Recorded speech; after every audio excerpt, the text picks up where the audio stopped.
गुलाम नबी आज़ाद कांग्रेस की वजह से था, न कि कांग्रेस गुलाम नबी आज़ाद की वजह से थी। कि पूरे हिंदुस्तान में इंडिया अलायंस के पार्टनरों को ही ईडी सीबीआई पीछे है। जो बीजेपी में जाएगा उसको वो वाइट वॉश करके साफ सुथरा पेश करते हैं। मुझे यकीन है कि हिंदुस्तान के लोग और जम्मू कश्मीर के लोग बीजेपी को इस बार रिजेक्ट करेंगे।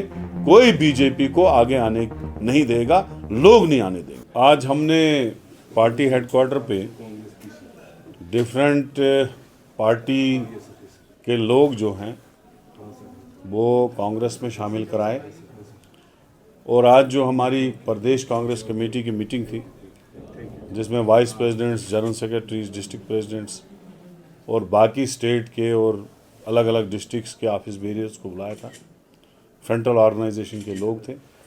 तो हमारी जो थी आज मीटिंग थी, और मीटिंग में हमारा एजेंडा जो था वो पार्लियामेंट इलेक्शन था। हमारी तरफ से पूरी ज़ोर से पार्लियामेंट इलेक्शन की तैयारी चल रही है। हमने जो वार रूम्स हैं वो जम्मू में भी शुरू किया है, कश्मीर में भी शुरू किया है, अभी श्रीनगर में। तो आने वाले दिनों में हमारे एआईसीसी के प्रेसिडेंट मल्लिकार्जुन खड़गे साहब वर्कर्स मीटिंग जो है वो जम्मू में, और कोशिश है हमारी श्रीनगर में भी हो जाए, जिसमें हमारे बूथ लेवल एजेंट्स भी शमूलियत करेंगे। अच्छी खासी मीटिंग्स होगी, और हमारी जो तैयारी है हर कॉन्स्टिट्यूंसी में जारी है। जितनी भी पार्लियामेंट की कॉन्स्टिट्यूंसी हैं उनमें जारी है। हमारे वर्कर लगे हुए हैं, और पूरी तरीके से जो बीजेपी ने हमारी स्टेट के साथ अन्याय किया, जिसमें हमारी जो हिस्टोरिकल स्टेट थी उसको यूटी बनाया, यहाँ पे स्पेशल स्टेटस हटाना, बेरोज़गारी को बढ़ाना, लोगों की ज़मीनें छीनना जो 200-200 साल की उनके पास थी, स्मार्ट मीटर लगाना, जम्मू में और कश्मीर में भी शराब की दुकानों जगह जगह घर घर खोलना, और भी जितने इश्यूज़ हैं उन पे हम लगे हैं, बात कर रहे हैं लोगों से। और मुझे यकीन है जो ये हवा बना रही है बीजेपी, कहीं 400 पार और कहीं 500 पार ये बातें कर रही हैं, मुझे यकीन है कि जो 2019 के बाद हमारी स्टेट के लोगों के साथ बीती उसका एक करारा जवाब हमारे जम्मू कश्मीर के लोग बीजेपी को देंगे।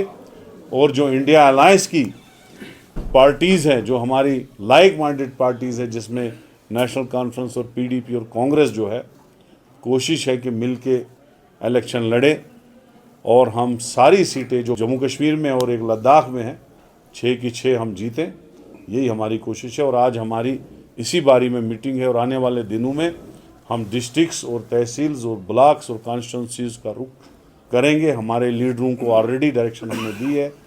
इंचार्ज डिस्ट्रिक्ट्स और इंचार्ज कॉन्स्टिट्यूंसीज बनाए गए हैं जो जाके पार्टी की एक्टिविटीज़ को तेज़ करें। नबी आज़ाद कांग्रेस की वजह से था, न कि कांग्रेस गुलाम नबी आज़ाद की वजह से थी।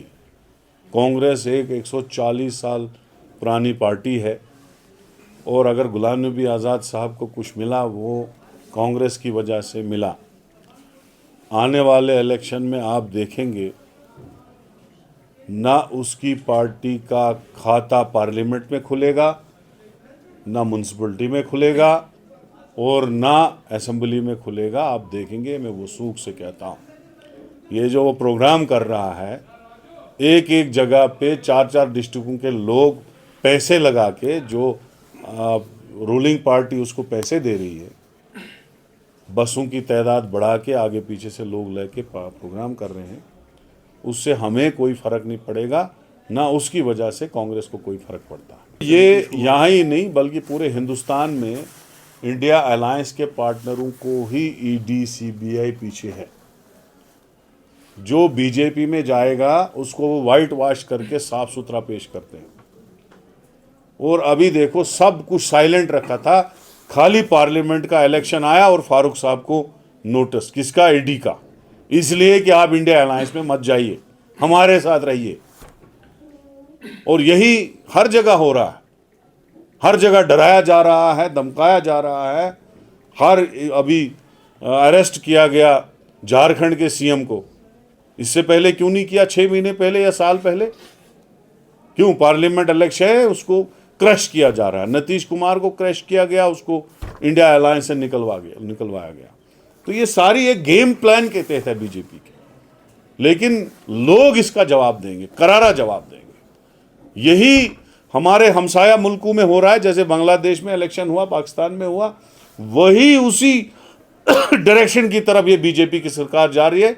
यहाँ पे ये ईवीएमओं का जो इस्तेमाल हो रहा है, पूरे हिंदुस्तान में बात उठ रही है कि ईवीएम से जो है रिगिंग हो रही है, ईवीएम से वोट एक को पड़ रहा है, दूसरे को दिखाया जा रहा है। इसी तरीके से एजेंसियों से अब दबाया जा रहा है कि किस तरीके से हम दबाएं और कुर्सी हासिल दोबारा करें। लेकिन मुझे यकीन है कि हिंदुस्तान के लोग और जम्मू कश्मीर के लोग बीजेपी को इस बार रिजेक्ट करेंगे। कोई बीजेपी को आगे आने नहीं देगा, लोग नहीं आने देंगे। पूरी तैयारी है, आप देखेंगे राहुल गांधी जी की जो यात्रा चल रही है उसमें कितना रिस्पॉन्ड है लोगों का। अच्छी तैयारी है, और जहाँ जहाँ हमारे अलायंस पार्टनर हैं उनके साथ तैयारी है। तमिलनाडु में है, महाराष्ट्र में है, हर जगह है। बिहार में लालू जी के साथ है, अखिलेश जी के साथ है, सबके साथ मिलजुल के हम इलेक्शन लड़ेंगे और इस बार पार्लियामेंट में कांग्रेस सरकार बनाएंगे। देखो, हम अपनी कोलिशन पार्टीज के साथ पूरा लिबरल हैं, उनके साथ बात कर रहे हैं। हाईकमांड में एक कमेटी बनी है, अलायंस कमेटी, जो उनके साथ बात कर रही है हमारे अलायंस पार्टनर्स के साथ। सीट शेयरिंग होगी और जहां कांग्रेस को सीट मिलेगी वहां उनकी मदद हम लेंगे और वो हमें मदद करेंगे।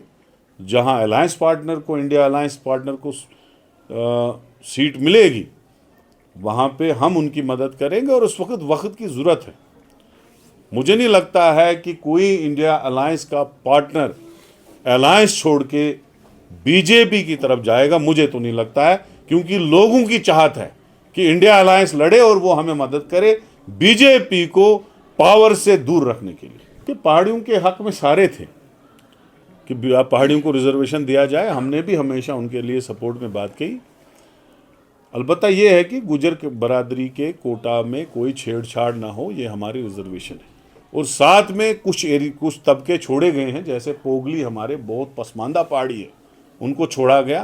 कांग्रेस डिमांड करती है कि पोगली खास ज़बान बोलने वाले लोगों को भी एसटी में इंक्लूड किया जाए।